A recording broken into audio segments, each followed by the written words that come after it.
Mateus 24, do verso 37 ao 39, Jesus fala como os dias de Noé seriam uma imagem daquilo que acontecerá no fim dos tempos.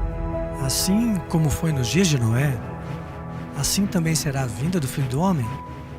Ele conta como as pessoas conduziam sua vida diária, casando-se, dando-se casamento, comendo e bebendo, e eles não estavam prestando atenção, e eles não sabiam que o dilúvio estava vindo, apesar dos 120 anos de pregação. E assim também será, ele diz, a vinda do Filho do Homem.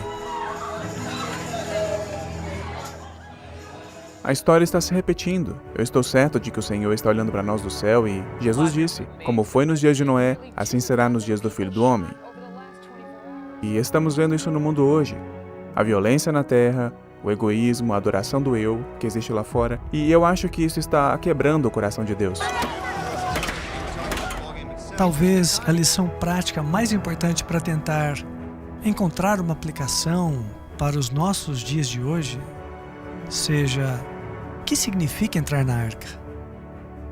Nós estamos vivendo na hora do juízo. Estamos vivendo em um crepúsculo final na história do mundo, em que estamos no limiar da eternidade. E as pessoas precisam perceber que estes são tempos incríveis, mais do que em qualquer outro momento da história. Porque a porta da graça está realmente se fechando. E agora é o momento em que as pessoas precisam se preparar para encontrar com seu Deus.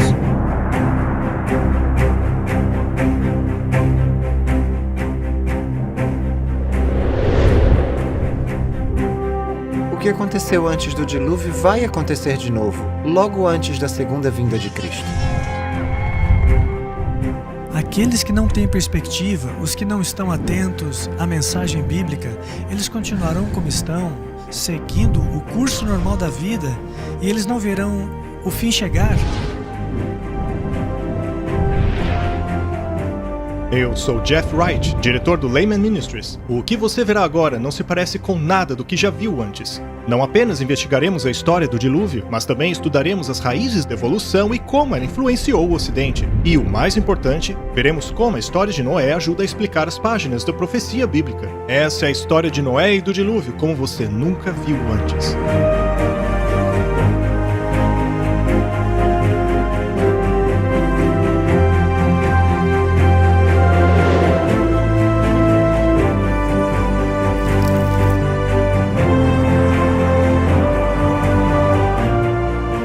Muitos cristãos aguardam pela segunda vinda de Cristo e se perguntam o que acontecerá ao planeta Terra. É muito pertinente que estudemos a história de Noé e do dilúvio, pois essa história bíblica extraordinária nos revela mais a respeito do futuro do que pensamos. Na verdade, as evidências estão por toda parte.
Deus é amor. Sua natureza, sua lei é amor. Sempre foi assim e sempre será. Cada parte da criação, desde o mais pequeno inseto que flutua debaixo de um raio de sol, até as grandes galáxias nos confins do espaço, tudo é a expressão de seu amor inescrutável.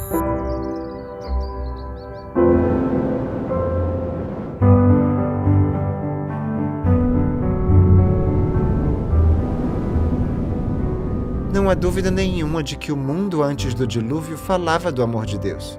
Tudo era incrivelmente belo. O seu amor está estampado em toda e qualquer coisa que você olhar. Desde o menor ser unicelular até o mais complexo dos seres, que foi Adão, que ele criou. Tudo era perfeito. Se nós pudéssemos ser transportados de volta para descobrir como o mundo era antes do dilúvio, você realmente precisa pensar nisso como se fosse um outro planeta. Eles estavam rodeados por alimentos em abundância. Toda a natureza era incrivelmente bela. As montanhas não eram irregulares e ásperas e ameaçadoras e perigosas como vemos hoje. Eram majestosas, altas, ondulantes e cobertas com solo fresco. E todo tipo de flor que você possa imaginar. Muitos pensam que os animais e plantas estão extintos hoje. Não havia frio extremo, nem calor extremo, nem aridez extrema, nenhum clima extremo. E não tínhamos essas tempestades terríveis que temos hoje. As árvores estavam cobertas de videiras e pequenas trepadeiras enroladas em perfeita ordem e carregadas de frutos. É mencionado em Gênesis que a água subia como uma névoa e regava a terra. A terra era regada por um sistema tipo um aspersor automático. Subia um vapor da terra, de acordo com Gênesis capítulo 2. A chuva era desconhecida. Pedras preciosas, ouro e prata, eram simplesmente abundantes na superfície do solo. Aqui temos um paraíso, se você quiser colocar dessa maneira, que era, em diferentes aspectos, essa biosfera que permitia o desenvolvimento de seres humanos e animais. É claro que a expectativa de vida das pessoas era muito longa, de acordo com o relato bíblico. Quando Deus faz isso, ele diz que era bom, muito bom. E foi diante de toda aquela beleza que o homem pecou. Ele realmente não tinha desculpa, porque Deus havia providenciado tudo o que ele precisava. Tudo estava em harmonia e tudo era perfeito. É óbvio que não vivemos no mundo perfeito. Na verdade, se considerarmos que mais de 70% da Terra está coberta de água, esse planeta nem é tão acolhedor assim para a vida humana. Além disso, há lugares frios, desertos, cordilheiras. Mas será que sempre foi assim? Ou aconteceu algo que mudou drasticamente a superfície da Terra? O dilúvio alterou completamente a geografia da Terra.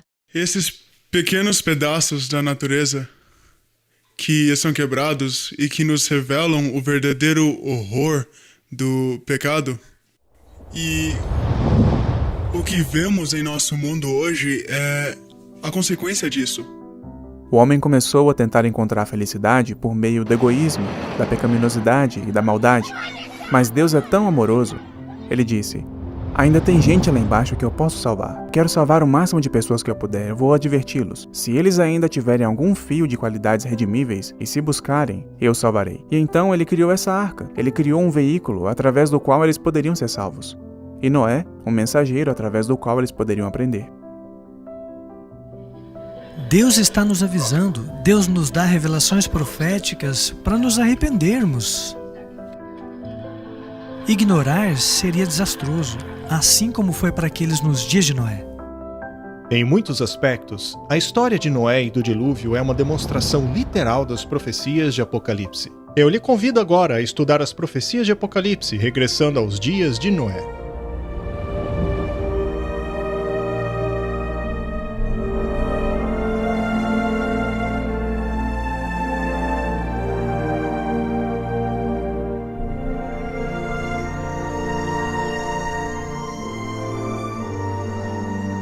Nos dias de Noé, havia sinais de decadência, mas a terra ainda era rica e formosa graças à providência divina. As colinas eram coroadas de majestosas árvores e sustentavam ramos carregados de frutas. As planícies vastas, semelhantes a jardins, exalavam a fragrância de milhares de flores. Os frutos da terra eram de grande variedade, quase sem limites. As árvores sobrepujavam em tamanho, beleza e proporção a qualquer uma que hoje exista. Sua madeira era fina e nobre, muito parecida com a pedra e quase tão durável como esta. O ouro, a prata e pedras preciosas existiam em abundância. A raça humana ainda conservava muito de seu vigor inicial. Apenas poucas gerações se passaram desde que Adão tivera acesso à árvore da vida. A existência do homem ainda se media por séculos.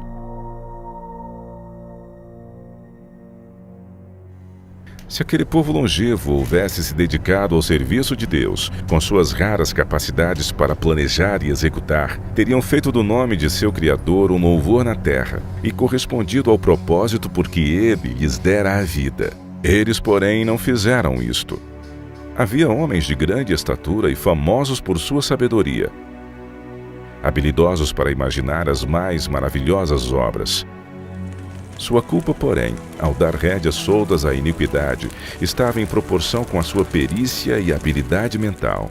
Deus dera aos antediluvianos muitas e riquíssimas dádivas, mas usaram a sua generosidade para se glorificarem e as tornaram em maldição, fixando suas afeições nos dons ao invés de no doador. Utilizavam o ouro, a prata, as pedras preciosas e as finas madeiras na construção de mansões para si, esforçando-se por sobrepujar uns aos outros no embelezamento de suas moradas com a mais habilidosa mão de obra.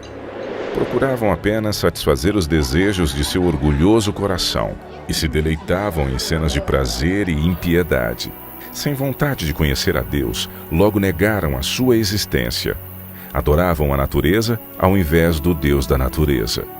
Exaltavam a inteligência humana, adoravam as obras de suas próprias mãos e ensinaram seus filhos a adorar imagens de escultura. Construíram altares para seus ídolos à sombra das majestosas árvores. Bosques extensos que conservavam a folhagem durante todo o ano eram dedicados ao culto de falsos deuses. Estes bosques estavam ligados a belos jardins, através de longas e sinuosas avenidas adornadas por árvores carregadas de fruta e de todo tipo de estátuas. Tudo fora planejado de forma a agradar os sentidos e fomentar os desejos pecaminosos do povo. Isso os induziu a participarem do culto idólatra. Os adoradores de falsos deuses dotaram suas divindades com atributos e paixões humanas, e assim sua norma de caráter se degradou à semelhança da humanidade pecadora. Viu o Senhor que a maldade do homem se multiplicara sobre a terra, e que toda a imaginação dos pensamentos de seu coração era só má continuamente. A terra corrompeu-se diante da face de Deus e encheu-se de violência.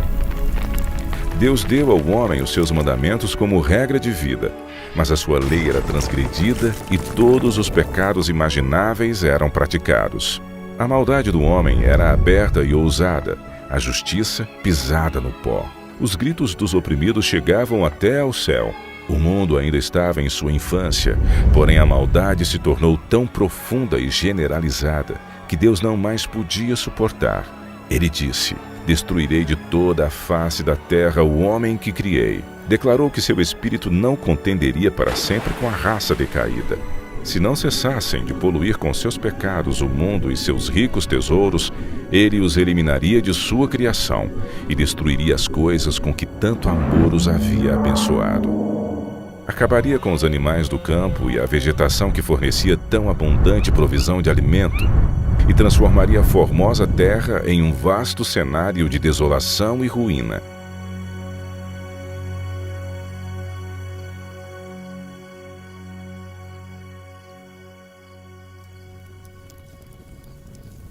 "120 anos antes do dilúvio, o Senhor declarou seu propósito a Noé por meio de um santo anjo e ordenou-lhe construir uma arca.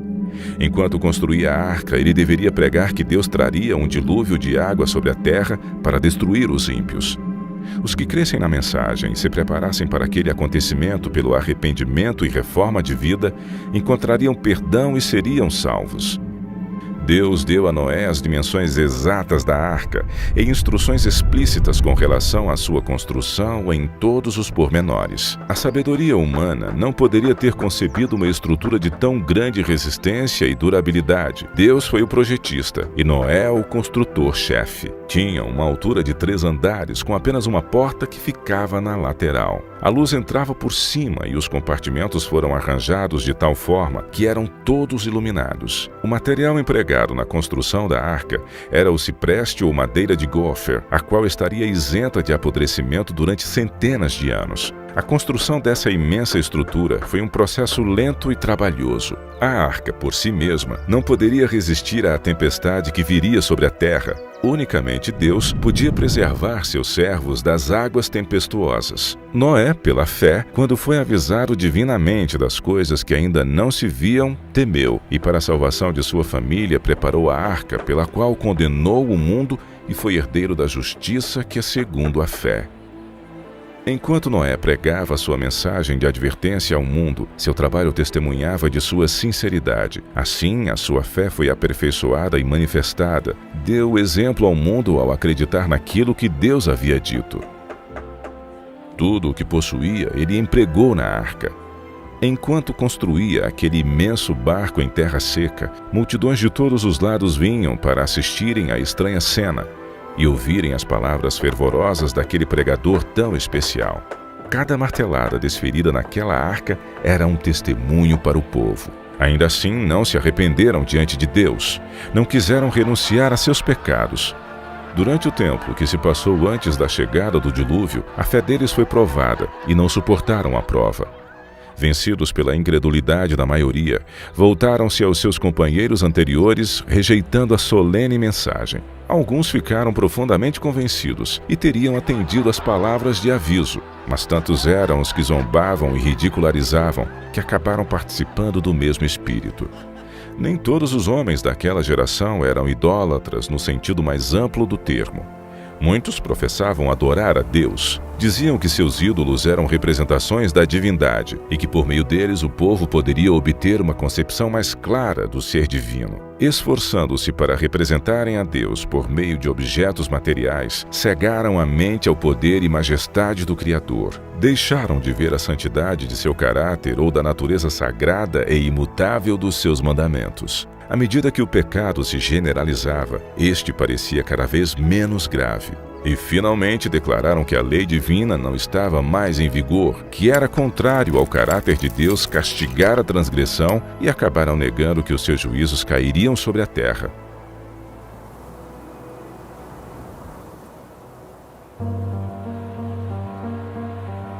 Se aquela geração houvesse obedecido à lei divina, os homens teriam reconhecido a voz de Deus na pregação de seu servo. Mas ao rejeitarem a luz, suas mentes tornaram-se tão cegas que realmente acreditavam que a mensagem de Noé era um delírio. As multidões de maiorias não estavam do lado da justiça. O mundo voltou-se contra a justiça e a lei de Deus. Noé foi considerado um fanático. O mundo ria-se da loucura daquele homem iludido. E ao invés de humilharem seus corações diante de Deus, insistiram em sua desobediência e maldade como se Deus não tivesse falado através de seu servo. Noé permaneceu firme como uma rocha em meio à tempestade. Rodeado pelo desdém e ridicularização popular, ele se distinguiu por sua santa integridade e fidelidade inquebrantável. Suas palavras eram acompanhadas de poder. Seu relacionamento com Deus lhe dava força do poder infinito. Durante 120 anos, sua voz anunciou aos ouvidos daquela geração acontecimentos que, segundo a sabedoria humana, estavam fora de cogitação. O mundo antes do dilúvio argumentava que as leis da natureza haviam permanecido inalteradas por séculos. As estações haviam sucedido umas às outras. Até ali, nunca havia chovido. A terra era regada por uma neblina ou orvalho, mas devido à sua obstinada resistência às reprovações da consciência, aquela geração encheu a medida de sua iniquidade e se tornou madura para a destruição. Seu tempo de graça estava prestes a terminar. Noé havia seguido fielmente as instruções que havia recebido de Deus. A arca havia sido concluída exatamente como Deus determinara. Havia provisão de alimentos para homens e animais. E agora o servo de Deus fez o seu último e solene apelo ao povo. Em um angustiante apelo que as palavras não podem descrever, Noé suplicou que buscassem refúgio enquanto ainda podiam achar.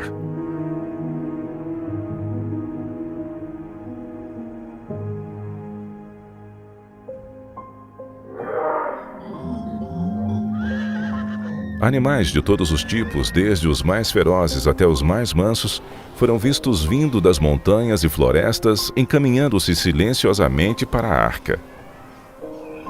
Ouviu-se então um ruído como um forte vento, e eis que surgiram aves de todos os lados e em tal quantidade, que chegaram a escurecer os céus e em perfeita ordem entraram na arca. Ao contrário daqueles animais, os homens não obedeceram a Deus. Guiados por anjos de 2 em 2, entraram na arca macho e fêmea, assim como Deus ordenara. Os animais limpos de 7 em 7, o mundo contemplava maravilhado. Alguns tiveram medo e chamaram seus filósofos para explicarem aquele estranho fenômeno. Ainda assim foi em vão, pois era um fenômeno que não podiam compreender. Deus ordenou a Noé: entra tu e toda a tua casa na arca, porque te achei justo diante de mim e desta geração. O mundo havia rechaçado as advertências de Noé, mas a sua influência e exemplo foi uma bênção para a sua família. Como recompensa de sua fidelidade e integridade, Deus salvou com Noé todos os membros de sua família.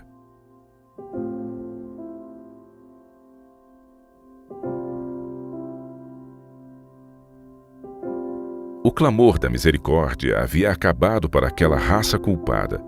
Os animais do campo e as aves do céu haviam entrado em seu refúgio. Noé e sua família estavam dentro da arca. Depois o Senhor fechou a porta. Viu-se um lampejo de luz deslumbrante e uma nuvem de glória mais vívida que o relâmpago que desceu do céu e pairou diante da porta da arca.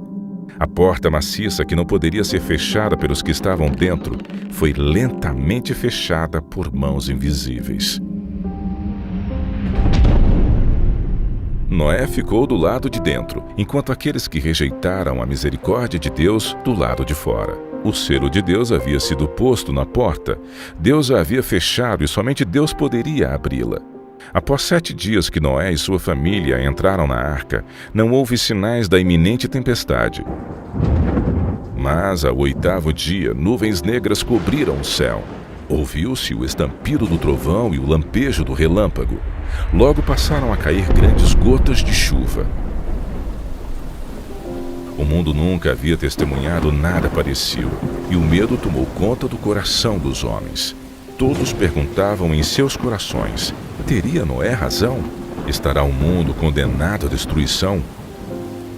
O céu se escurecia cada vez mais. A chuva tornava-se ainda mais intensa.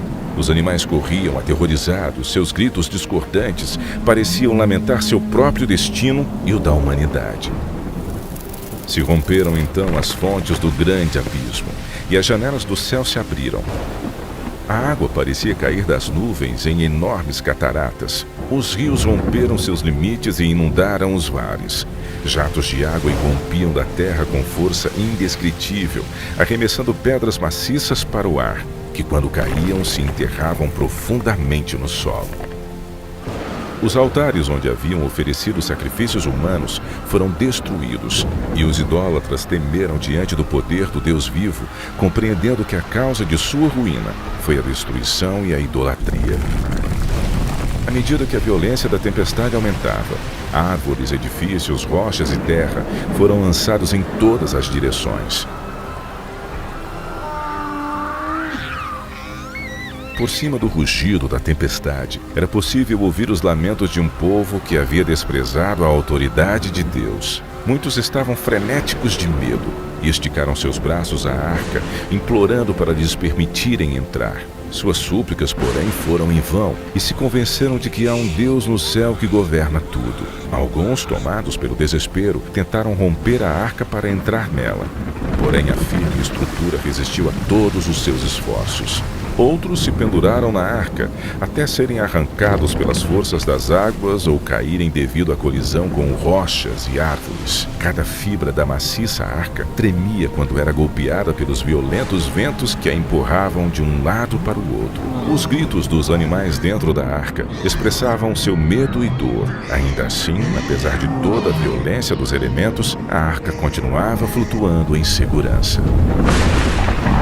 Algumas pessoas tomaram seus filhos e agarraram-se aos lombos de animais, sabendo que estes procurariam salvar as suas vidas subindo nas montanhas mais altas, a fim de escapar da água que não parava de subir. Outros se ataram às altas árvores que estavam no cume das montanhas. Refúgio após refúgio que prometia segurança acabava sendo abandonado.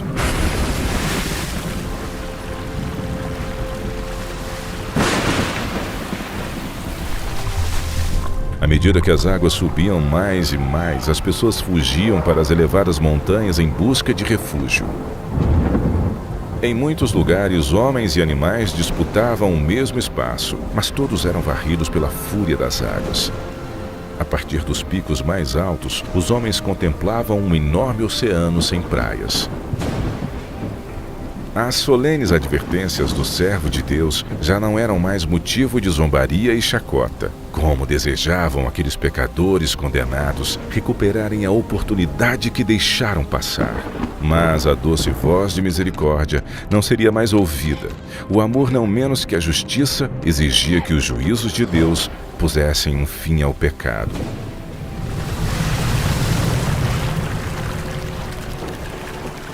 As águas vingadoras varreram o último refúgio. Aqueles que desprezaram a Deus morreram naquelas águas escuras.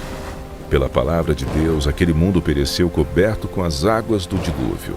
Mas os céus e a terra, que agora existem, estão reservados pela mesma palavra para o fogo até o dia do juízo e da perdição dos homens ímpios. Outra tempestade está por vir, e pecado e pecadores serão destruídos. Deus é amor. Ainda assim, há um limite de tempo para suportar a maldade.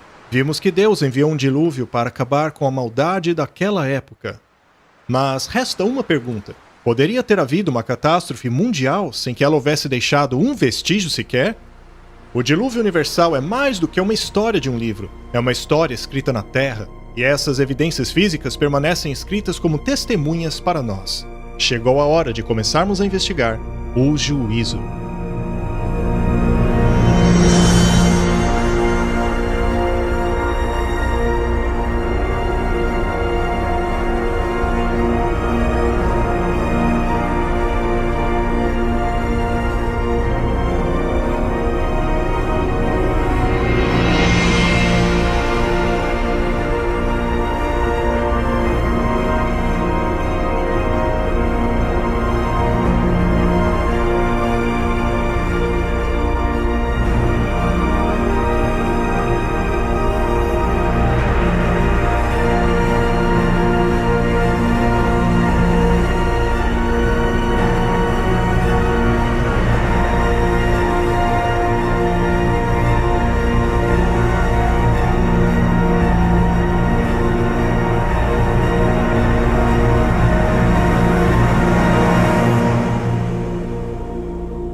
Uma das características mais únicas e belas do Grand Canyon são as diferentes cores de seus estratos sedimentares. Elas são vistas ao longo da parede do canyon por quilômetros. Essas camadas de calcário e arenito acabam criando esse arco-íris nas rochas. É essa característica do Grand Canyon que o torna tão belo de ser contemplado. E são justamente essas camadas que nos dão a maior pista de como o Grand Canyon foi formado. As camadas rochosas que vemos em todos os lugares da Terra geralmente estão em camadas. As rochas sedimentares estão quase todas depositadas pelas águas. Vemos que essas camadas de rochas são de turbiditos, o que quer dizer que uma grande catástrofe provocou uma ação turbidítica, carregando aquela enorme quantidade de sedimentos por meio de água. Então a água traz a lama ou areia, ou mesmo materiais mais grosseiros, carrega e deposita em uma camada. É normalmente assim que as rochas são formadas na coluna geológica. E então existem diferentes tipos de sedimentos que acabam fazendo com que as rochas pareçam bem diferentes, bem em cima uma da outra. Mas a pergunta é, depois da formação dessa camada, quanto tempo se passa até a próxima camada se formar em cima dela? A tendência geral é crer que, ao longo de milhões de anos, um oceano avançou sobre o continente, depositou uma camada de sedimento e então se retirou, deixando o solo seco mais uma vez. Durante este período seco, que teria durado dezenas de milhões de anos, esta camada sedimentar estaria exposta aos elementos do clima e à erosão. E se apenas ficar lá, sem ser coberto rapidamente, então muitas coisas acontecem. As plantas crescem nela, as raízes se espalham, vira moradia de animais. As correntes de água vão cavar canais nela. Então ela não fica intacta.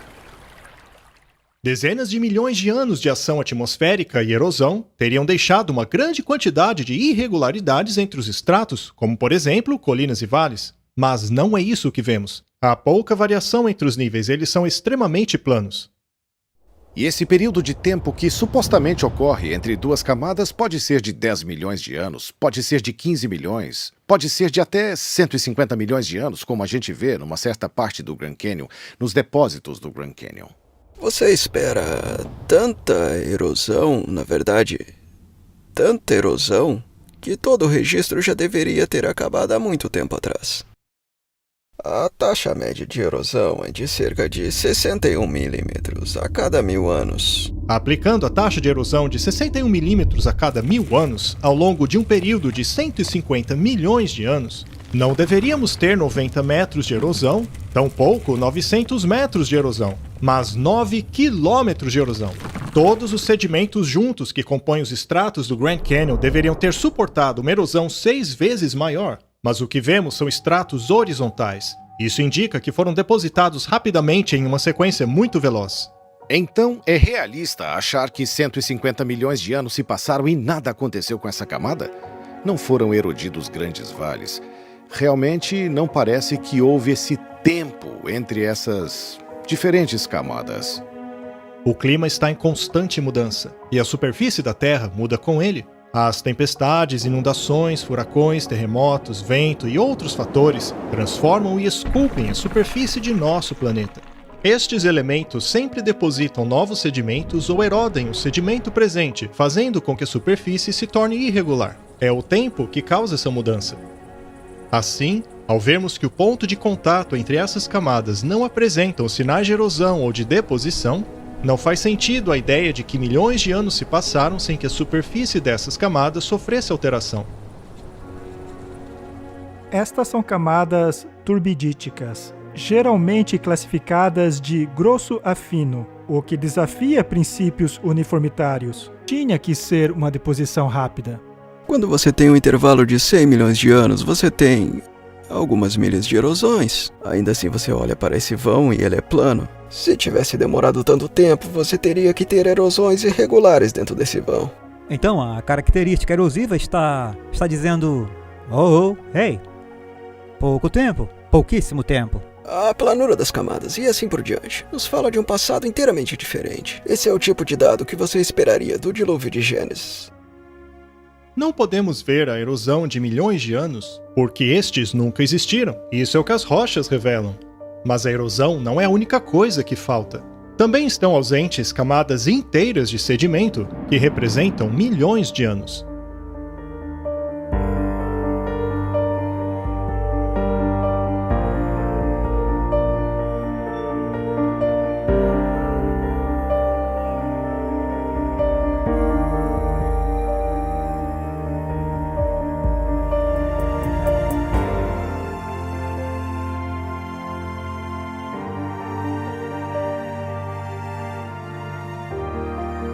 Aqui no Grand Canyon podem ver que atrás de mim há essa rocha de coloração mais clara chamada de arenito coconino. Ela está bem acima dessa mais escura chamada de folhelho permiano. Entre as camadas de arenito coconino e folhelho permiano falta uma terceira camada, chamada de formação Schnabel Hill. Veja nesta imagem o arenito coconino de cor mais clara, seguido logo abaixo pela formação Schnabel Hill, aquela que está ausente no Grand Canyon. Abaixo da formação Schnabel Hill está o folhelho permiano, um pouco mais escurecido devido à vegetação do vale. Esta é a formação Schnabel Hill. São mais de 240 metros de rocha, o que corresponderia a 6 milhões de anos. Isso é um grande problema para a ciência, já que aquela camada não deveria estar ausente. Isso porque, na mente de um geólogo moderno, cada camada está atrelada a um período de tempo. E eliminar uma camada de rocha significa eliminar este período de tempo. A explicação sugerida para este problema é a de que as camadas ausentes de fato existiram. Elas foram formadas acima das camadas inferiores, e a suposta razão para o seu desaparecimento teria sido a ação da erosão até a camada anterior. Então, com o passar do tempo, o próximo estrato teria tomado o lugar da antiga camada. Mas o grande problema dessa explicação é que o contato entre as camadas é absolutamente nivelado. Isso não demonstra evidência alguma de erosão, como sulcos profundos, desgastes e outros fatores. Não encontramos nenhum desses cenários. Porque eles são um desafio para as longas eras geológicas. Porque não há nenhuma erosão ali. A formação Schnebly Hill se encontra em meio a esses dois estratos e não apresenta sinal algum de erosão. Isso não apenas indica que houve pouca ou nenhuma passagem de tempo entre a formação dessas duas camadas, mas que também foram depositadas de maneira rápida por um evento catastrófico. É por essa razão que não encontramos a formação Schnebly Hill entre aqueles estratos do Grand Canyon. A mesma condição pode ser observada a apenas 144 quilômetros dali. O Grand Canyon é um fantástico exemplo geológico de catastrofismo. Ele desafia as teorias modernas que procuram explicar essas incoerências. Já neste local, temos calcário Redwall descansando sobre uma camada de calcário Moave. Entre essas duas camadas deveria haver a formação Temple Butte, que representa 155 milhões de anos. No lugar onde ela deveria estar não há nada, assim como também não há evidências dos quase 10 quilômetros de erosão que deveria haver após todo esse tempo. Não há nenhum indício de erosão, nenhuma evidência de deposição. Tudo o que temos é uma área plana. Mas não pode haver uma área plana de 30, 40, 50 mil quilômetros que não muda, que continua sendo uma área plana por 100 milhões de anos. 100 milhões de anos é tempo suficiente para erodir a América do Norte de sua elevação atual até o nível base, até o nível do mar, umas 6 ou 7 vezes. Aqui a área de contato entre o calcário Redwall e o calcário Mauve é horizontal, o que significa que transcorreu pouco ou nenhum espaço de tempo entre os dois estratos. Os 150 milhões de anos ausentes entre esses dois estratos não correspondem à coluna estratigráfica. Por esta razão, os serviços do parque colocaram uma placa que confirma essa inconsistência. Exibimos apenas algumas dessas inconsistências, e em nenhuma delas há sinais de erosão ou deposição durante os supostos períodos de milhões de anos. Este é um problema sério para os evolucionistas, porém não é nada quando comparado à grande discordância, um vazio de tempo de mais de 1 bilhão de anos. Mas isso não é tudo. O contato entre as duas camadas também é horizontal. É interessante que quando descemos ao nível do Rio Colorado, nós encontramos o que chamamos de pré-cambriano. O material vulcânico é muito acidentado e muito misturado. E os sedimentos cambrianos que aparecem sobre eles permanecem ali. Posteriormente, eles se tornam pouco misturados, camada após camada. Tornei-me bastante consciente daquela grande inconformidade que fica entre o pré-cambriano e o cambriano, lá no Grand Canyon. Isso é nítido. Está sempre lá. A grande discordância do Grand Canyon é 1,2 bilhão de anos ausentes entre as camadas cambriana e pré-cambriana. Durante este tempo, deveríamos observar 72 quilômetros de erosão irregular. Este é tempo suficiente para erodir os 40 quilômetros da crosta terrestre 2 vezes. Ainda assim, a camada cambriana se assenta horizontalmente sobre a pré-cambriana. E mais uma vez, o ponto de contato entre as duas é horizontal, o que indica que a deposição dessas duas camadas não é o resultado de 1,2 bilhão de anos de erosão. As evidências apontam para uma grande catástrofe ocasionada por água, que ocorreu em um período curto de tempo. Então, você vem para a camada cambriana. E de repente, tudo muda drasticamente. A maioria dos seus filhos animais, de repente, aparecem naquela camada cambriana. Não se tratam de espécies isoladas, são filos inteiros que aparecem de repente. Isso é assombroso. Veja, um filo é uma categoria muito ampla de animais. Por exemplo, o filo Molusca. O filo Molusca abrange desde os caracóis e lesmas até os camarões e polvos. Todos esses animais pertencem a este grupo. Como explicar que todos apareceram simultaneamente ao mesmo tempo? Isso não se encaixa com o lento processo evolutivo. E este é um problema duplo para a evolução, e os evolucionistas estão cientes disso. Eles chamam isso de explosão cambriana. A explosão cambriana é o período das camadas cambrianas em que temos registros fósseis de animais completamente formados. Estes fósseis totalmente formados nos fornecem dados para nossa investigação. Como a camada pré-cambriana não contém fósseis de animais, filos ou espécies intermediárias, nos levam a considerar o conceito de processos evolutivos entre espécies como puramente teóricos. Então, o que isso nos diz? Isso indica evolução? Não, indica criação.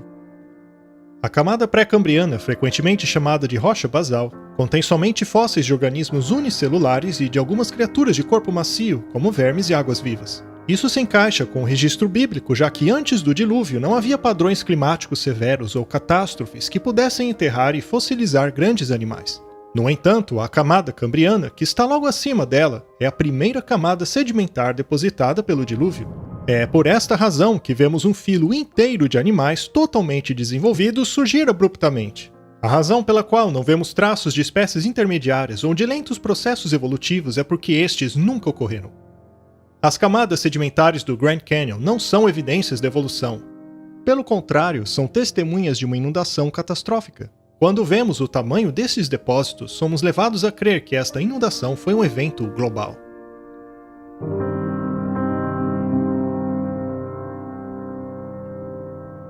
Quando olhamos para o Grand Canyon, é possível ver todas as camadas em sua lateral.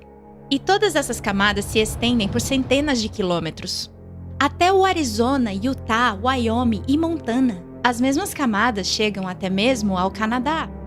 O arenito da Pitts, que se encontra no fundo do Grand Canyon, foi a primeira camada depositada pelo dilúvio. Ela começa no México, cruza a América do Norte e chega até mesmo na Groenlândia. A formação Morrison cobre cerca de 643 mil quilômetros quadrados do Novo México ao Canadá. E o arenito de São Pedro cobre aproximadamente 800 mil quilômetros quadrados. Ao observarmos aquelas camadas, vemos que todas elas estão niveladas horizontalmente. Isso não apenas mostra que aquelas camadas foram assentadas rapidamente, mas também revela que não houve milhões de anos de erosão entre elas. A ausência de erosão entre as camadas do Grand Canyon mostra que estas foram depositadas rapidamente por uma catástrofe. E o fato destas camadas percorrerem centenas de quilômetros, passando por vários estados e chegando até mesmo ao Canadá, revela que a dimensão da catástrofe foi muito maior do que qualquer coisa que o homem moderno já viu.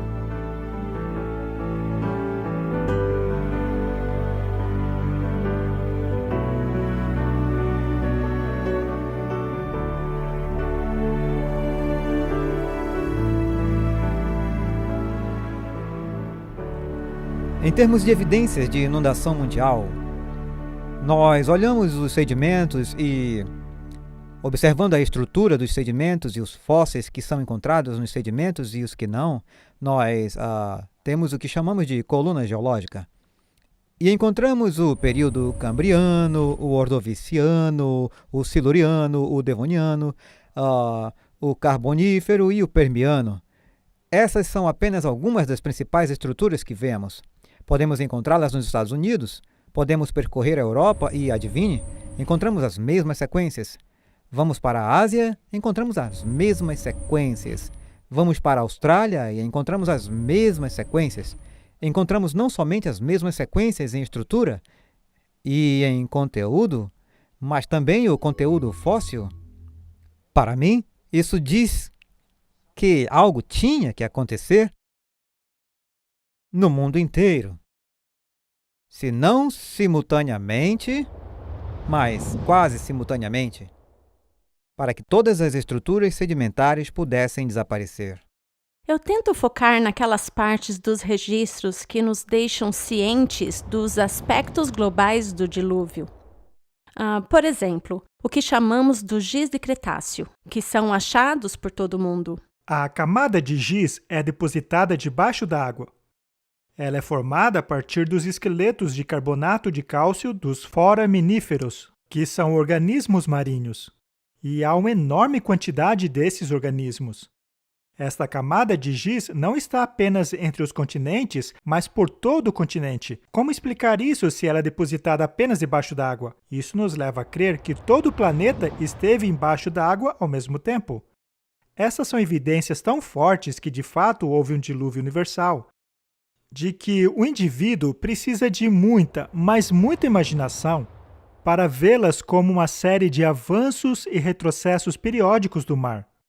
E esses são somente um dos tipos de depósitos que nos diz que tivemos alguma coisa acontecendo em uma escala mundial. Porque você tem o carvão em várias partes do mundo, todos no exato mesmo lugar e registro geológico. Descobriremos que eles estão assentados sobre uma camada de ferro com areia que chamamos de arenito glauconítico.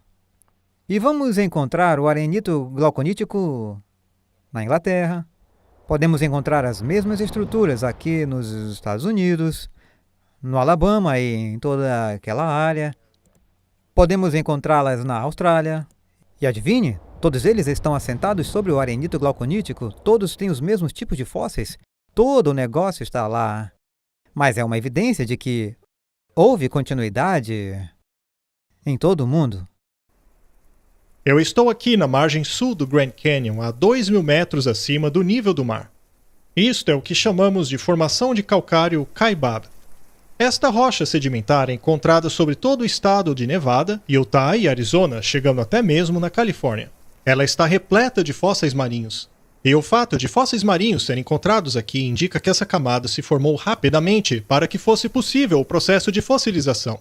Existem certos tipos de formação de calcário. Há uma formação de calcário característica que você encontra no Grand Canyon e em outras áreas do Paleozoico. Você as encontra também na Europa, na Ásia e em outras partes do mundo. Então você encontra esses calcários muito típicos de serem globais em sua distribuição. Conforme você vê o registro, há coisas que são características aqui que estão ao redor do mundo. Você continua um pouco mais e vê coisas diferentes que são características em torno do mundo, e se continuar vai ver outros tipos de rochas que têm características em todo o mundo e assim por diante.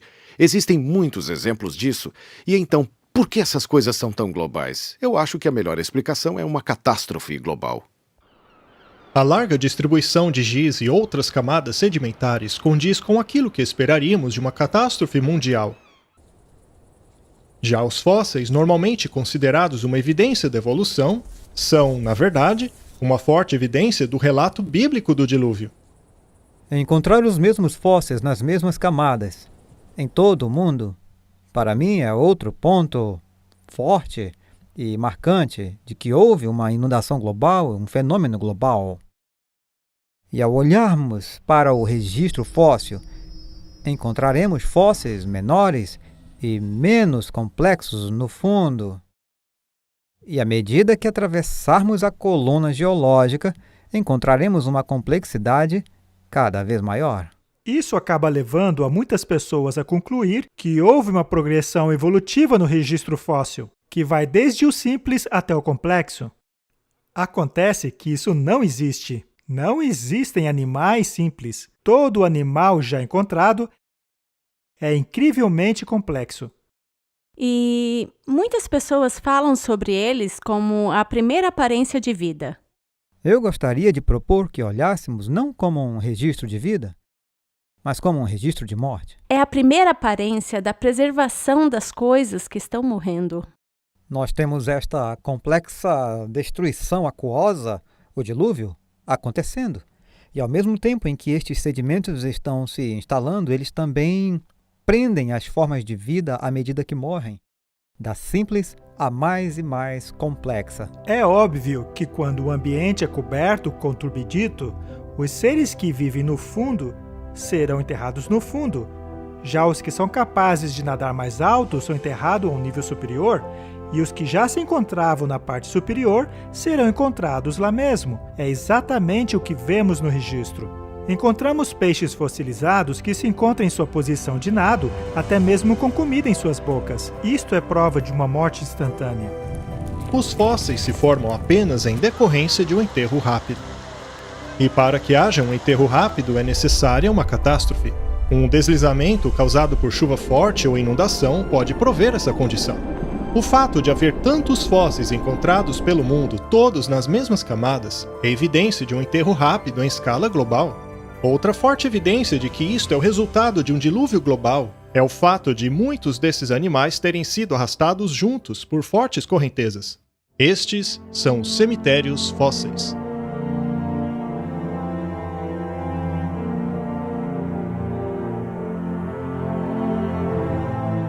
Cemitérios fósseis são algo que a maioria das pessoas não estão familiarizados. É a ideia de que você tem uma mortalidade em massa. Quer dizer, um número grande de animais foram destruídos e enterrados praticamente ao mesmo tempo.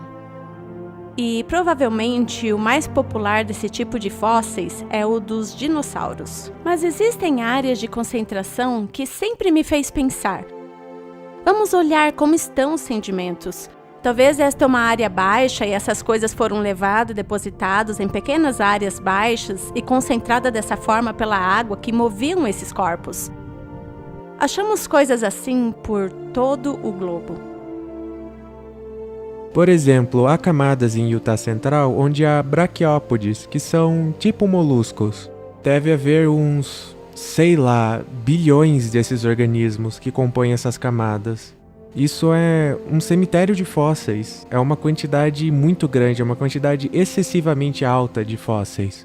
Estou trabalhando, no momento, em uma escavação em Wyoming, onde temos mais de 10.000 dinossauros. Isso certamente indica que houve uma catástrofe. Não tem como juntar tantos fósseis em um só lugar sem uma catástrofe. Descobrimos que em nosso depósito os ossos não estão como deveriam estar se os animais tivessem morrido ao longo do tempo. Ao invés disso, os ossos estão desarticulados e eles estão organizados por tamanho. Os ossos maiores estão embaixo e os menores estão em cima. O único modo disso acontecer é se os ossos fossem transportados em uma enxurrada e depois afundado rapidamente até águas profundas, e os ossos maiores desceram antes dos ossos menores. Veja, por exemplo, a bacia de Karoo. Ela é enorme. E os dinossauros e criaturas se encontram em uma posição de corrente de água. O pensamento moderno diria que esses animais teriam sido depositados em bacias e rios que se espalharam por praticamente todo o continente. Isso seria um rio gigantesco. Não vemos isso acontecendo hoje. É necessário imaginar um mundo totalmente diferente no passado. Há muitas coisas que apontam para um dilúvio universal.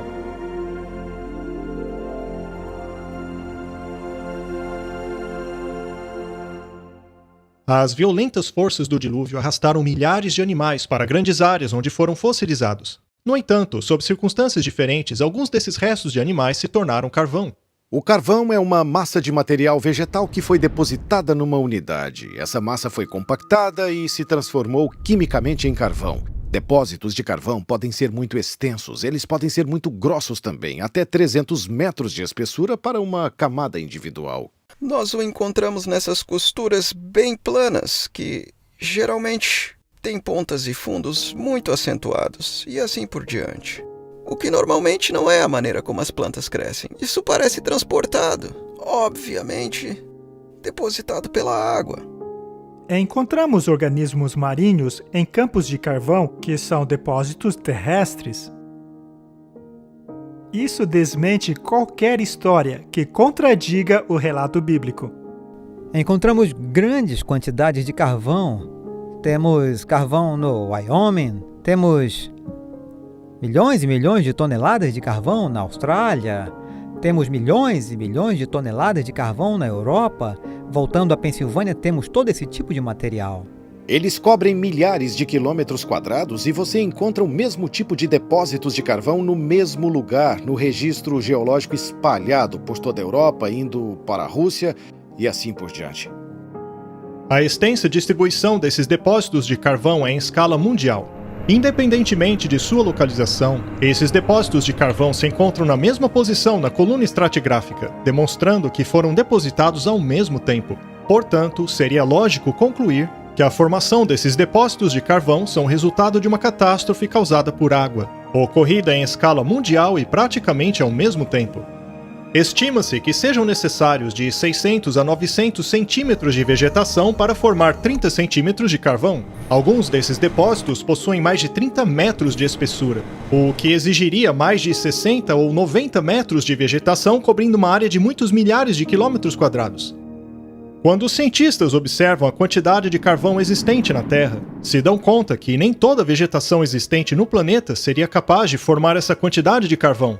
E é verdade. A diferença é que eles acreditam que todo esse carvão foi resultado de milhões de anos de acumulação. A Bíblia, por outro lado, diz que a Terra antes do dilúvio era um planeta verde exuberante.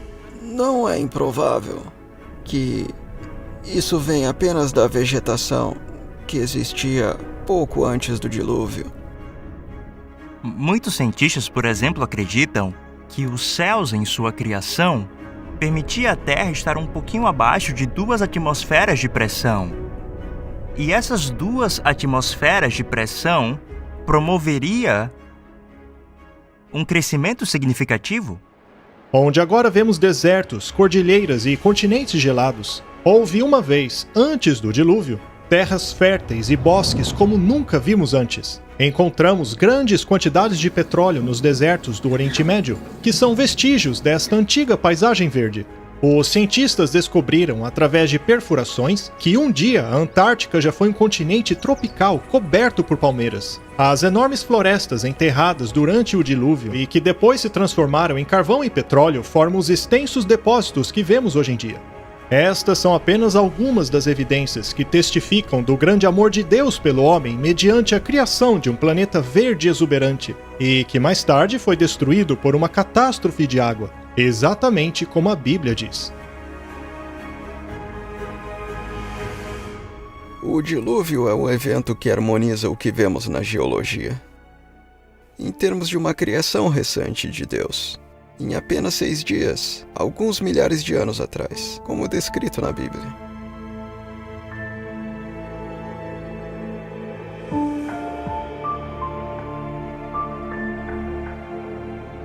Existem tantas evidências que é impossível investigá-las todas em tão pouco tempo, mas basta observar o panorama para ver que a Terra fala por si mesma.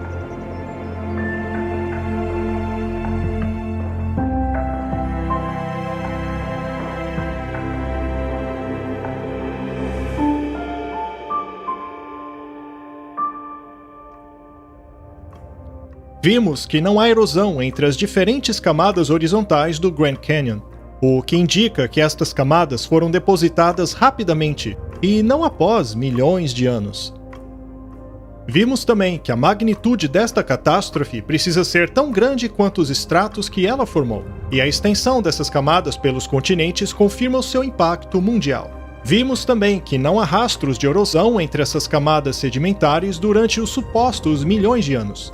A ausência desta erosão não se encaixa com o modelo evolutivo.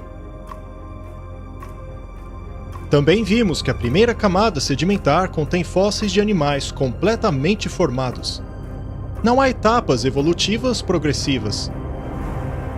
A existência de fósseis nessas camadas são a evidência de que esses animais foram enterrados rapidamente. Alguns peixes possuem até mesmo alimento em suas bocas. E os grandes cemitérios fósseis também são uma prova sólida de que milhares de animais mortos, como peixes, mamíferos e até aves, foram arrastados, enterrados e fossilizados juntos. Vimos também que os depósitos gigantescos de carvão e petróleo só poderiam ter sido criados através da compactação da vegetação de uma terra verde e exuberante que tenha sido destruída e enterrada. Vimos como a camada de giz do Cretáceo, formada pelo dilúvio, cobre todos os continentes, apontando para um desastre global. Quando consideramos todas essas evidências, vemos que a própria Terra revela que, em algum dia, ela foi destruída por uma catástrofe mundial causada por água.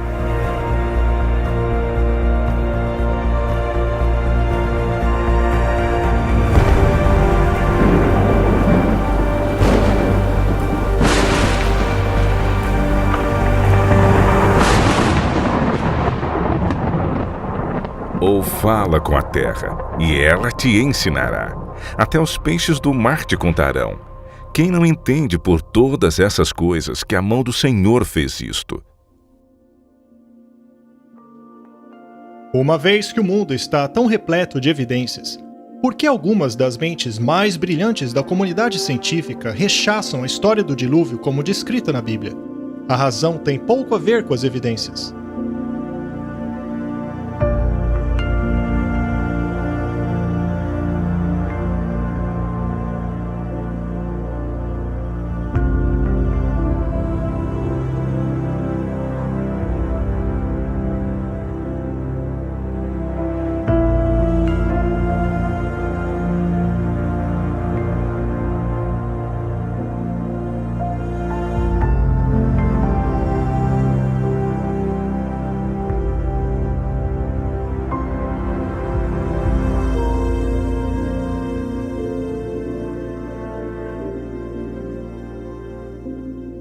A Bíblia nos dá uma explicação da história, que a Terra e a vida foram criadas, tudo foi criado perfeito e então mudou por causa do pecado. Se isso for verdade, por que tantos cientistas se opõem totalmente a esse ponto de vista? O motivo tem mais a ver com visão de mundo do que com dados. Deixar as perspectivas religiosas. Fora disso não se resolve esse problema. O preconceito não é um problema religioso, mas humano.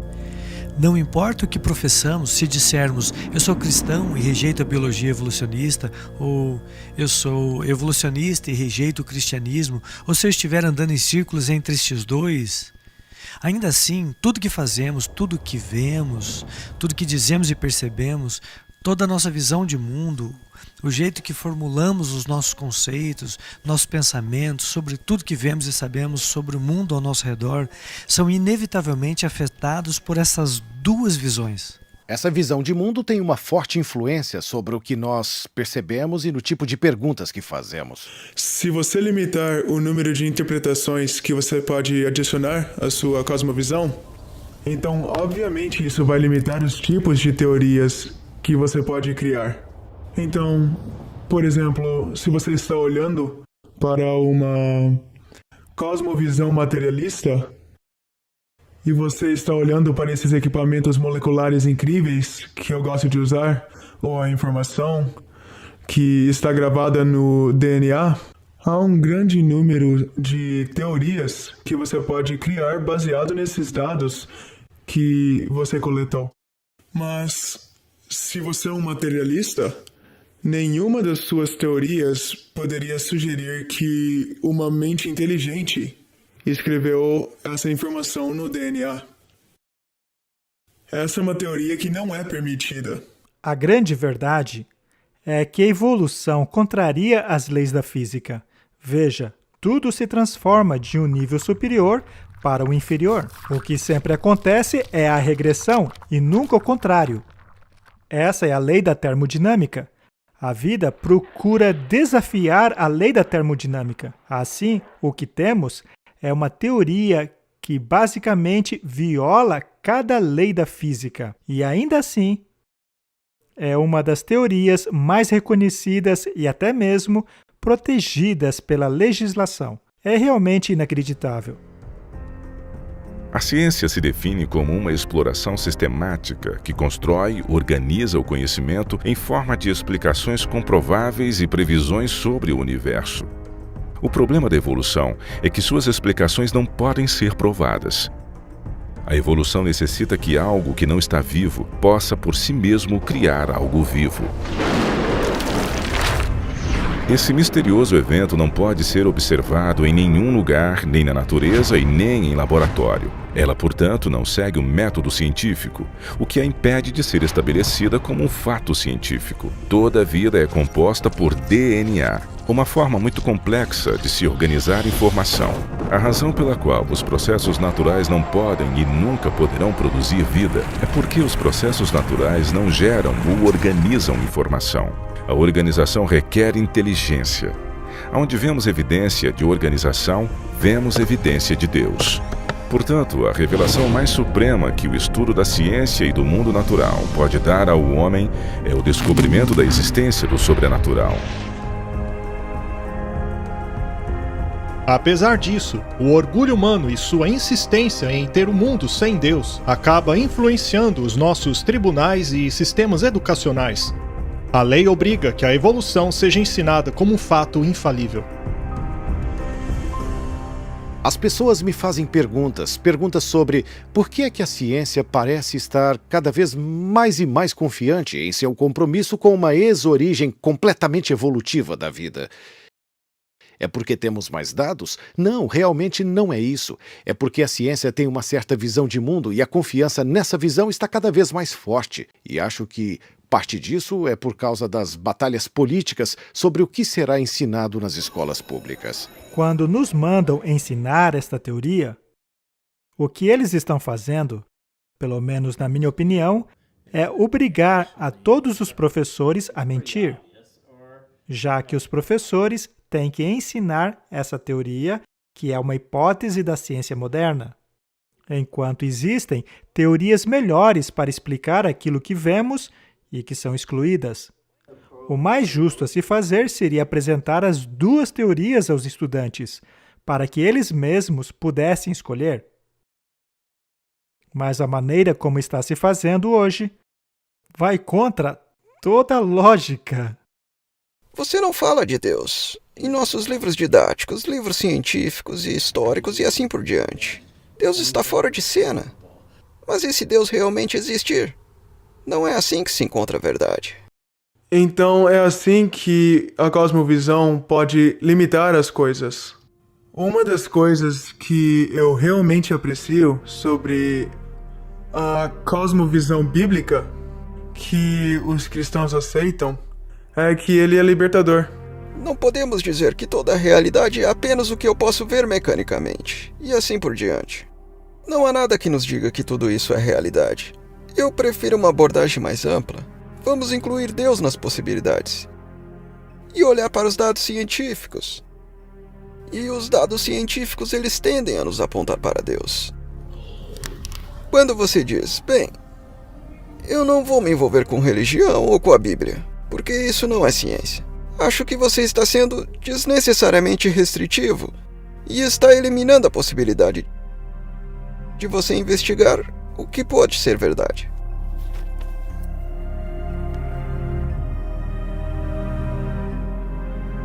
Mas a ciência tem um certo apelo à independência da mente e do coração humano. A ciência é o reino do ser humano. Isso é o que temos feito, isso é o que sabemos. Enquanto que a religião, a fé e o cristianismo são o reino de Deus. Acredito que o maior empecilho de aceitar o relato bíblico são as consequências de aceitá-lo.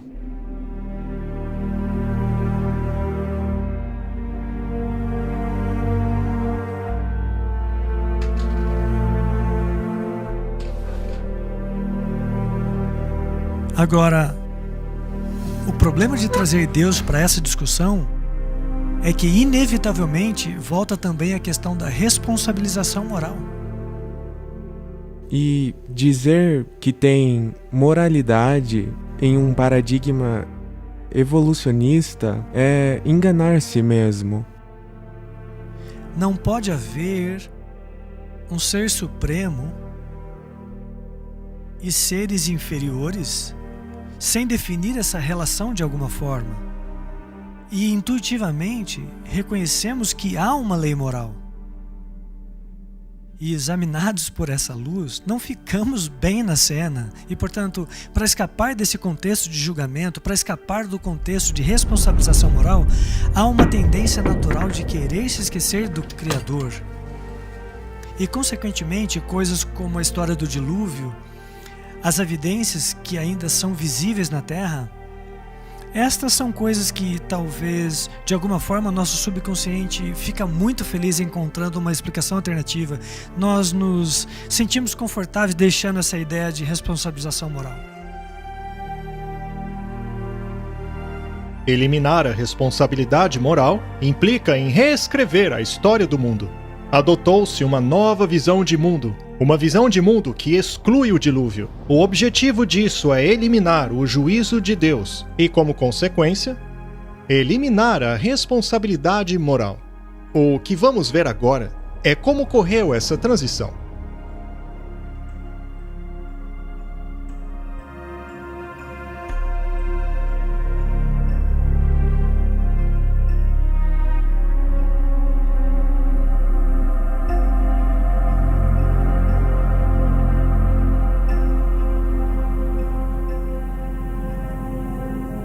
Se olharmos para a cultura popular de hoje, a história do dilúvio não é aquela normalmente aceita como literalmente verdadeira. Então fica fácil olhar para ela e dizer que ninguém acredita. Bem, isso meio que levanta a questão sobre o que se pensava nos milênios passados. E a resposta é: todo mundo acreditava. Na verdade, a história do dilúvio universal foi relatada vez após vez em culturas espalhadas ao redor do mundo. Cada cultura parece ter uma história sobre o dilúvio e todos tiraram algumas lições disso. As lições variam aqui e ali, mas eles acreditavam nela. Então por que não acreditamos mais? Os estudantes às vezes me perguntam como a ciência chegou a esse ponto de vista que eles têm agora, que nega milagres e é apaixonadamente relutante em aceitar a criação. E você tem que ir através da história para poder explicar isso. Nossa sociedade foi submetida a algo como uma colcha de retalhos de ideias intelectuais que foram organizadas para minar a história do dilúvio, a história do mundo e a história da criação.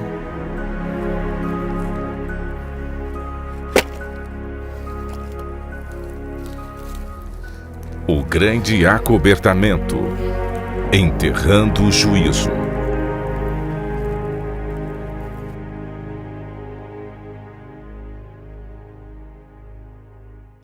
Toda a superfície da Terra foi alterada por um desastre causado por água. E essas evidências tão avassaladoras não podem simplesmente serem apagadas por aqueles que rejeitam a história do dilúvio. Eles então a reinterpretaram.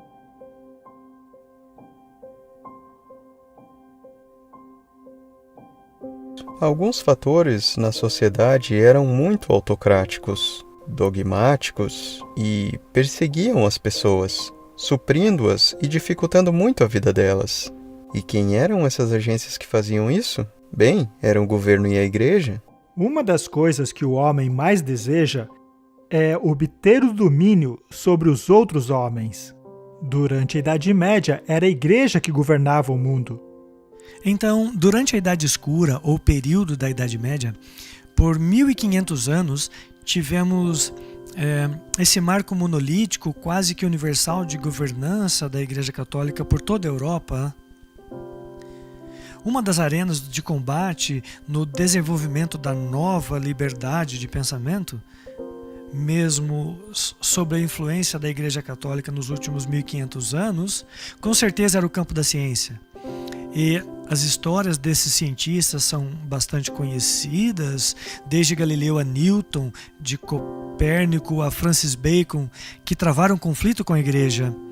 Provavelmente Galileu é um dos mais famosos. Ele promoveu o heliocentrismo, ou o Sol como centro, e todos os planetas girando ao redor, mas a igreja não gostou disso, por uma variedade de razões filosóficas.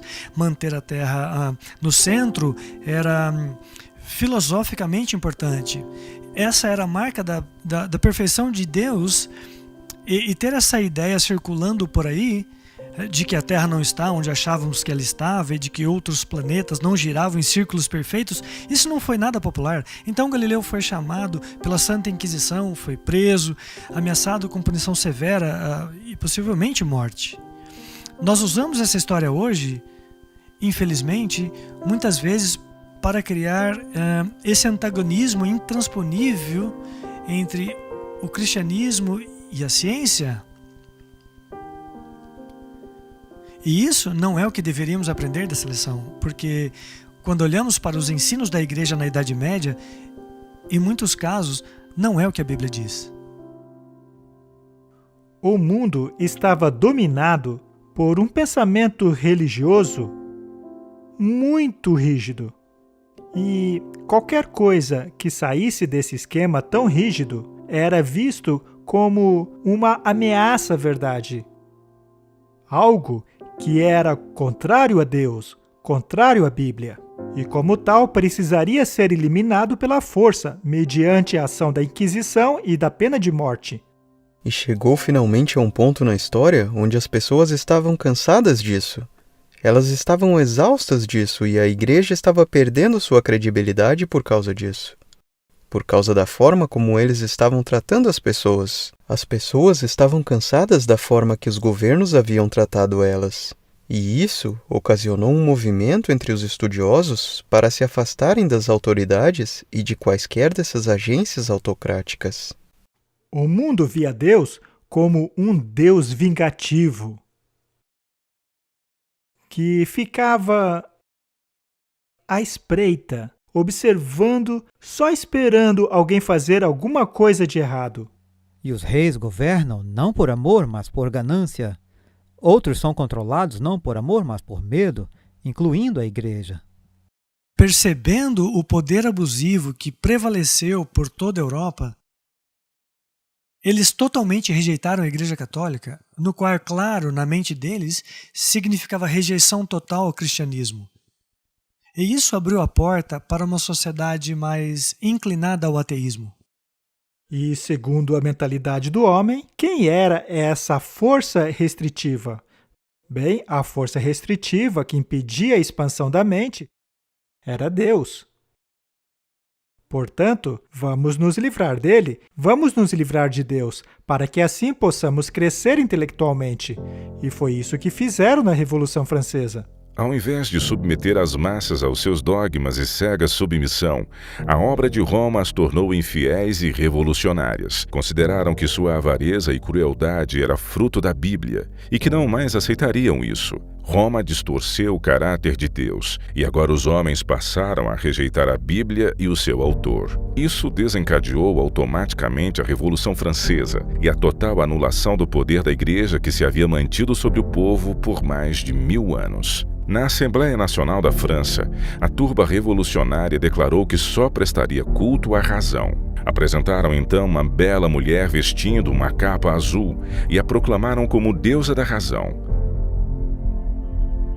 E eles então consagraram a deusa da razão. Aconteceu que a razão tomou o lugar da fé em Deus. Levaram essa mulher de carruagem até Notre-Dame, destruíram a igreja e passaram a pregar semanalmente o ateísmo. Os franceses reagiram aos séculos de perseguição por parte da Igreja Católica, estabelecendo uma nova forma de governo. No lugar de uma nação com uma visão de mundo cristã pervertida e dominada pela Igreja Católica, foi adotada pela sociedade uma visão de mundo ateísta desprovida de qualquer influência cristã. A isso chamamos iluminismo. Eles não queriam coisa alguma com Deus. Eles viram que Deus era tirânico. Pessoas eram forçadas a acreditar.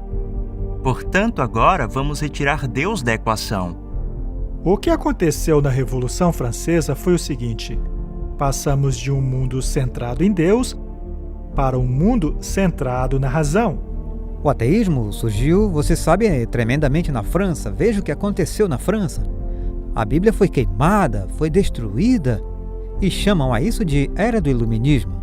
Portanto, vemos essa ideia de iluminismo retirando totalmente Deus do quadro.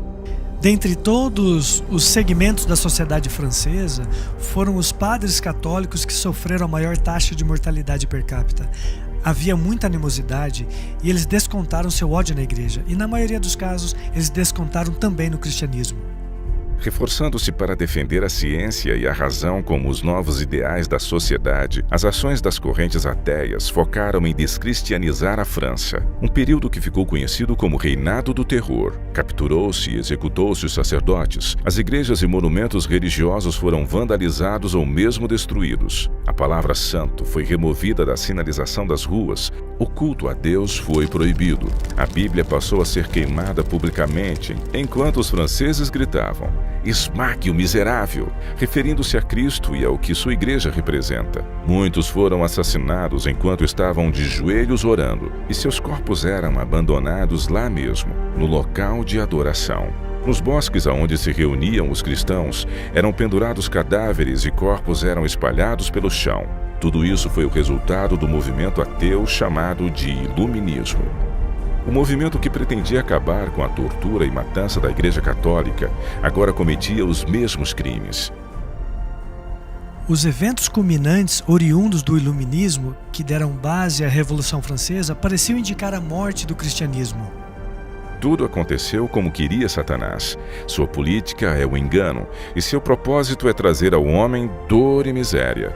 É desfigurar a obra de Deus, impedir os planos divinos de benevolência e amor e assim causar dor ao céu.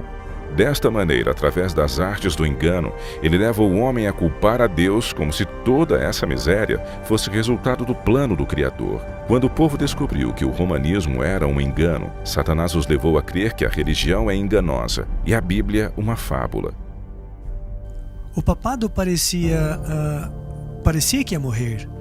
A sociedade se libertou e passou a considerar alternativas diferentes. Essa era do iluminismo, esse pensamento livre, na verdade foi o início do que eu chamaria de ciência moderna.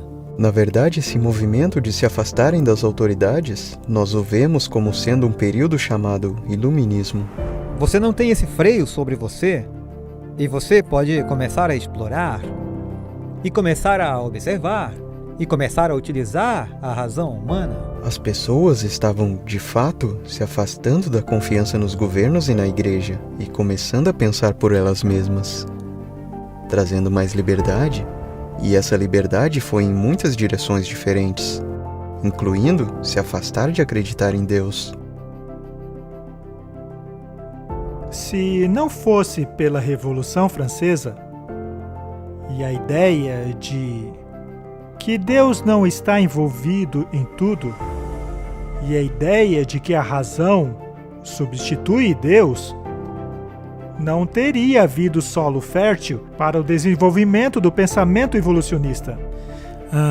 A nova geração, por assim dizer, de estudiosos da ciência da Terra, dentre os mais notáveis Lyell e Darwin, apareceram por volta de 1800. Charles Lyell foi um geólogo que introduziu pela primeira vez o conceito de que havia grandes períodos de tempo no desenvolvimento de características geológicas. E mais tarde ele escreveu a sua obra chamada Os Princípios da Geologia. Este período geológico exposto por Lyell em seu livro é conhecido como uniformitarismo.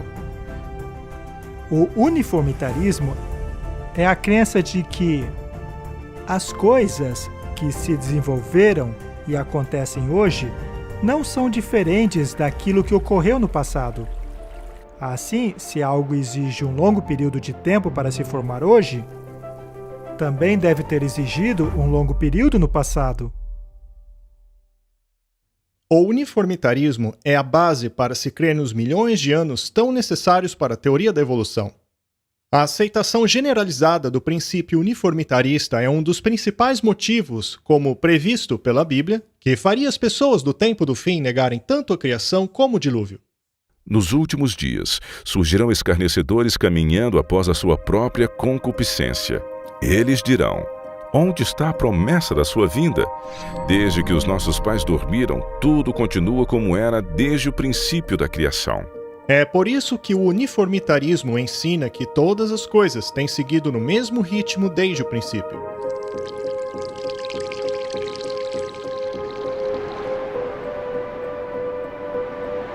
Mas e se aconteceu uma catástrofe? E se houve uma enorme tempestade e todo o material que, segundo o uniformitarismo, desapareceria eventualmente, sumisse de repente? É isso o que vemos hoje.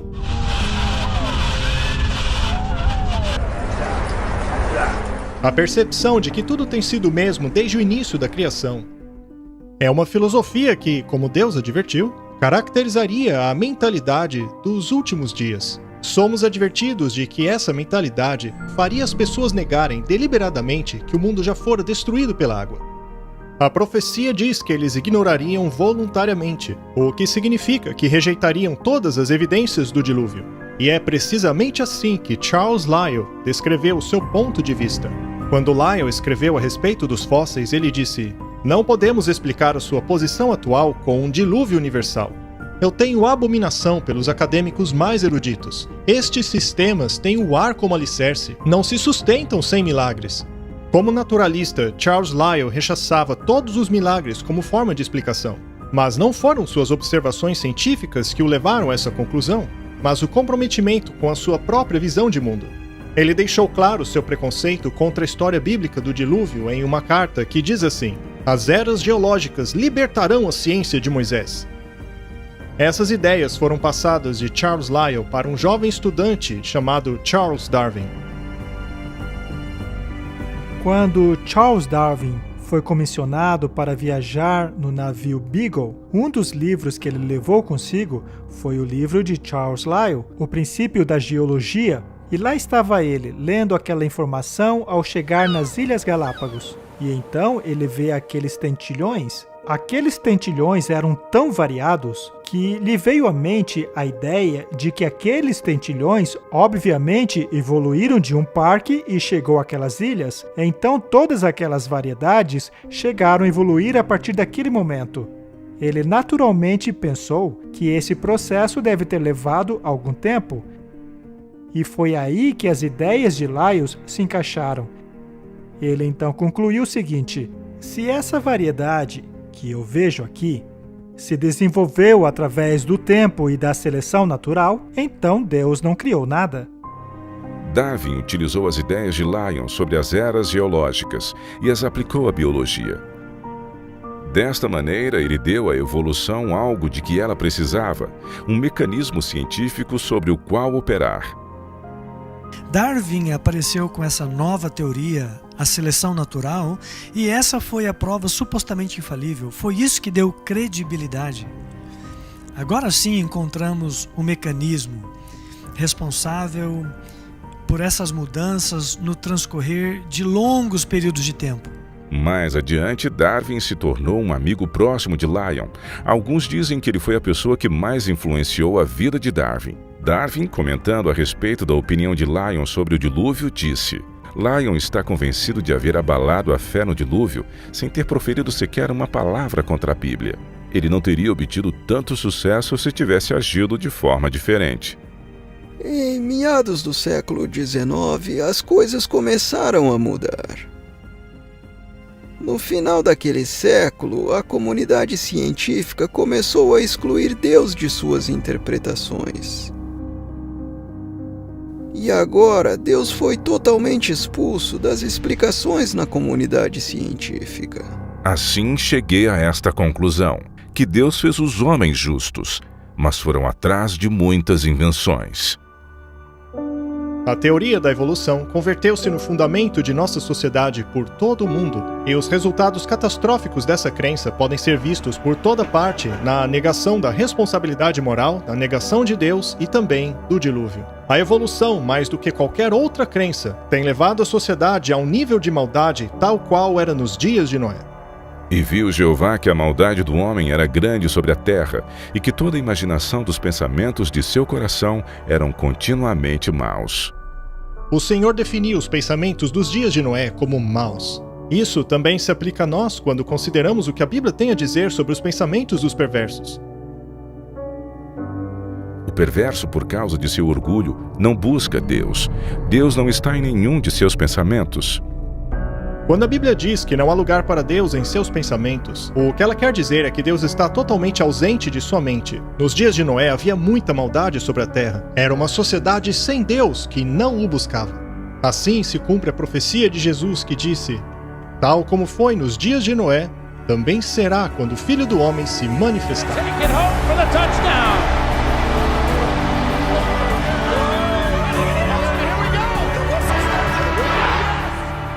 Nós estamos chegando a um ponto neste mundo hoje onde Deus está sendo marginalizado.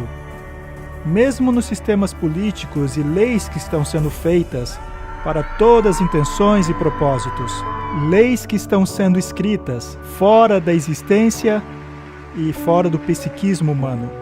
Então estamos no mesmo ponto hoje. Algumas das coisas que estavam acontecendo antes do dilúvio, em particular, a Bíblia nos diz que a terra estava cheia de violência e as pessoas evidentemente não eram apenas culpadas de cometer violência. Parece que elas se divertiam com a violência, o que é algo que está acontecendo no mundo hoje. E muitas pessoas sofisticadas e gentis ficariam chocadas com a ideia de serem culpadas de assassinato, mas elas não pensam duas vezes antes de se entreter vendo outras pessoas cometendo assassinato. A mesma coisa com a lei do adultério, pessoas que dizem, eu nunca cometeria adultério, mas se divertem assistindo. E a Bíblia fala que não são apenas aqueles que fazem tais coisas, mas também aqueles que consentem aos que as fazem. A mentalidade que diz faça o que você quiser é o que temos conosco hoje. A perda da confiança na palavra de Deus começou no fim do século XVIII, no começo dos anos 1800. O aumento do evolucionismo tirou a noção das pessoas de que Deus é nosso Criador, de que temos um Criador, que temos um Deus pessoal e que há um julgamento. E se você crê em evolução, é absurdo crer num juízo. Mas se não acreditamos que Deus provocou o dilúvio no princípio, por que eu vou acreditar que ele vai destruir o mundo pelo fogo? Não faz sentido. Portanto, se eu posso levá-lo a negar o dilúvio, então basicamente estou em vantagem sobre você em negar a destruição eterna do mundo da forma como conhecemos. Enquanto a nossa cultura globalizada afasta a ideia dos princípios morais absolutos e rejeita uma norma moral, vemos como o sofrimento e a miséria aumentam de forma proporcional até que a própria vida não seja mais respeitada. À medida que a situação de nosso mundo piora, fica claro por que um juízo é tão necessário e por que ele ocorreu nos dias de Noé. A maldade desenvolveu-se a tal ponto que não havia mais solução. Ela aumentaria continuamente para todo sempre. Isso resultaria em um universo de eterna miséria. Quem gostaria de viver num universo como este por toda a eternidade? Veja a dor e agonia de pais quando estão diante das tumbas de seus filhos, por exemplo. Precisa haver um juízo. É por isso que Deus estabeleceu um limite antes que toda a humanidade se afundasse nessa situação e não restasse nenhuma testemunha do amor de Deus e do plano original da criação, que era da humanidade viver em paz, em harmonia e amor junto com Deus. Se isso acontecesse, não restaria nada para levar adiante a história do amor de Deus. Portanto, Deus tinha que intervir. Deus é amoroso, Deus é paciente. Mas como ele disse a Moisés, embora ele seja longânimo e abundante em perdão e misericórdia, de forma alguma ele inocentará o culpado. Que há um tempo de juízo. O Senhor disse: Meu espírito não contenderá com o homem para sempre, porque ele é carne. Seus dias passarão a ser 120 anos. Houve um período de 120 anos de advertências, de súplicas. O julgamento não vem sem aviso nenhum, apesar daqueles que escolheram ignorar os conselhos de Noé por 120 anos. Eles acharam que sim. O julgamento sempre foi e sempre será misturado com misericórdia. Mas a misericórdia não impede o julgamento. Inevitavelmente chega uma hora em que a chuva cai. E ele destruiu este mundo com o dilúvio. E esta destruição permanece como uma garantia de um outro juízo que ocorreria depois deste.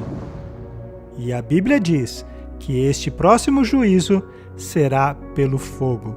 Ele não será novamente por meio de um dilúvio. Pode até haver inundações intermitentes, mas o juízo final será pelo fogo.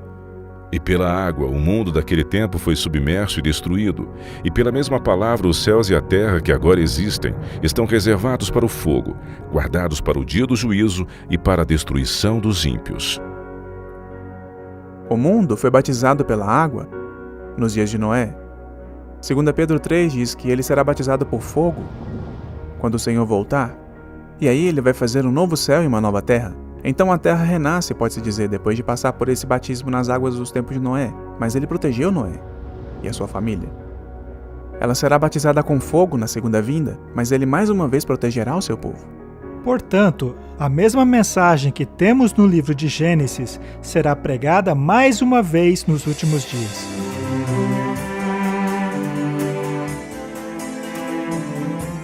O fim dos tempos dos dias de Noé se repetirá, e as rochas e fósseis da terra são testemunhas disso.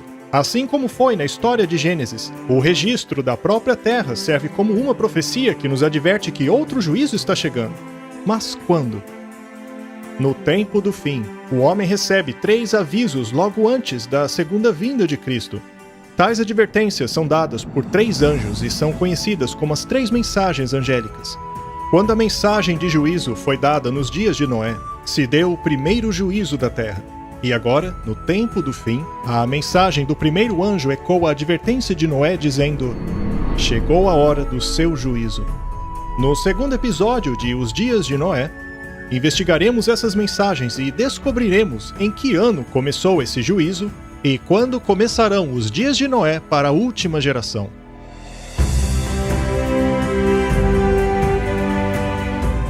A história da Arca é praticamente um paralelo às 3 mensagens angélicas. As 3 mensagens angélicas de Apocalipse 14 são as últimas mensagens de Deus para o mundo. É uma mensagem para os últimos dias, e é uma mensagem que na verdade prepara o mundo para a vinda de Cristo. Noé seguiu as instruções de Deus na construção da arca. Veremos como as mensagens dos 3 anjos apontam para uma antiga estrutura projetada por Deus, que revela as instruções a serem seguidas pelo povo de Deus como preparação para o tempo do fim.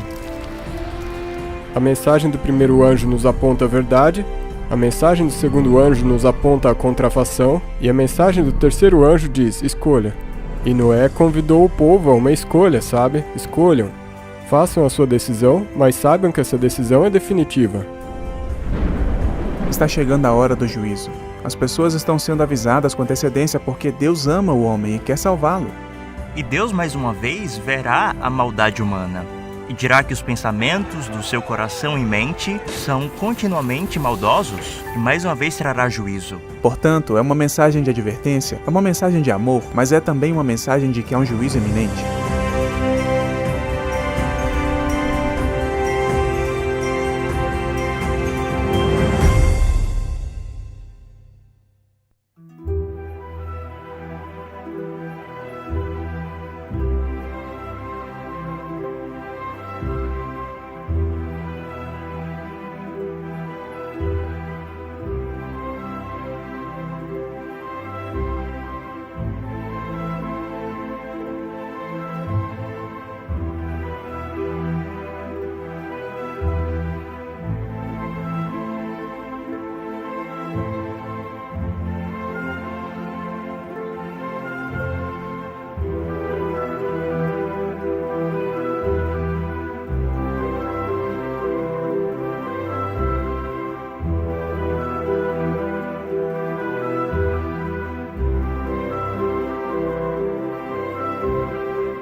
Quando eu entrei em contato com as verdades bíblicas, eu entrei em contato com uma escolha.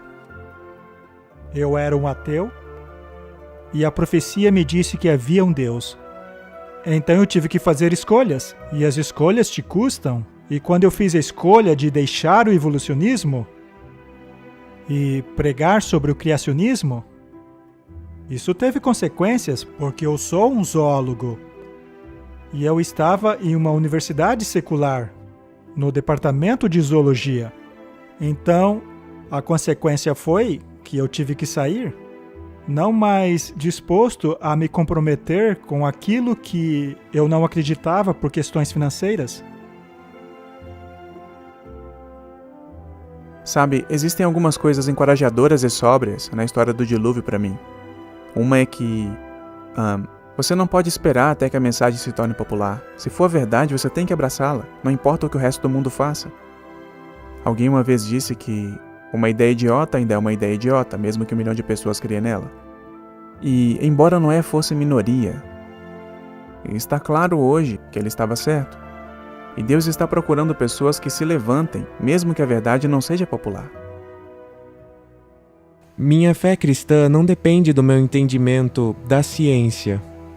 Mas ainda fica a pergunta: se Deus é o autor tanto da ciência como da fé, não deveriam os relatos da Bíblia e da ciência coincidirem um com o outro? Acredito que podemos praticar ciência e fazer descobertas novas sobre o mundo ao nosso redor utilizando a Bíblia como princípio. Claro, isso me encorajou. Isso certamente me fez confiar na palavra de Deus. E por isso eu sou grato.